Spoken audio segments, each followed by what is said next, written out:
ঘড়ি তৈরির প্রতিযোগিতায় উত্তরাধিকার একটি গুরুত্বপূর্ণ বিষয়।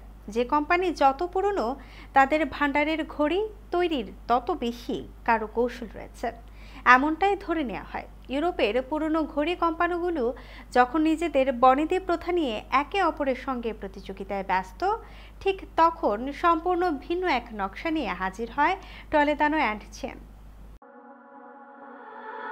নিউ ইয়র্ক ভিত্তিক শিল্পী ফিলিপ টলেদানো ও হংকং ভিত্তিক ঘড়ি নির্মাণকারী আলফ্রেড চ্যানের মধ্যে ইনস্টাগ্রামের মাধ্যমে পরিচয়।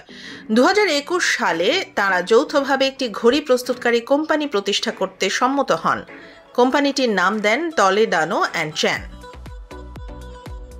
টলেদানো অ্যান্ড চ্যান কোম্পানি প্রথাগত ঘড়ির বাইরে গিয়ে একটি বিশেষ ধরনের হাতঘড়ি তৈরির পরিকল্পনা করে। পরিকল্পনা অনুযায়ী তারা মিওয়ানিলাস্তা উল্কার ধ্বংসাবশেষ ব্যবহার করে একটি হাত ঘড়ি তৈরির জন্য সিদ্ধান্ত নেয়। মিওয়ানিলাস্তা উল্কার ধ্বংসাবশেষ 1906 সালে প্রথম পাওয়া যায় সুইডেনের কিতকিউজাভি গ্রামে। পরবর্তী সময়ে উত্তর ইউরোপের স্ক্যান্ডিনেভিয়া অঞ্চলের বিভিন্ন জায়গায় এই উল্কার ধ্বংসাবশেষ পাওয়া যায়।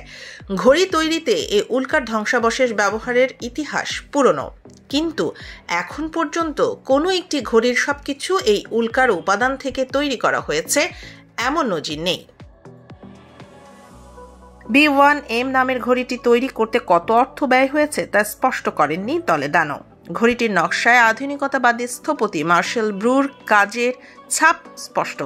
বিশেষ করে নিউ ইয়র্কের ব্রুনাই ভবনের কৌণিক জানালার আদল এই ঘড়ির নকশায় সহজে চোখে পড়ে।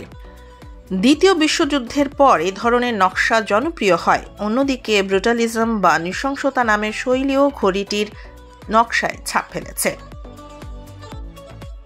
Farzana Afroz, Bangla channel, news desk.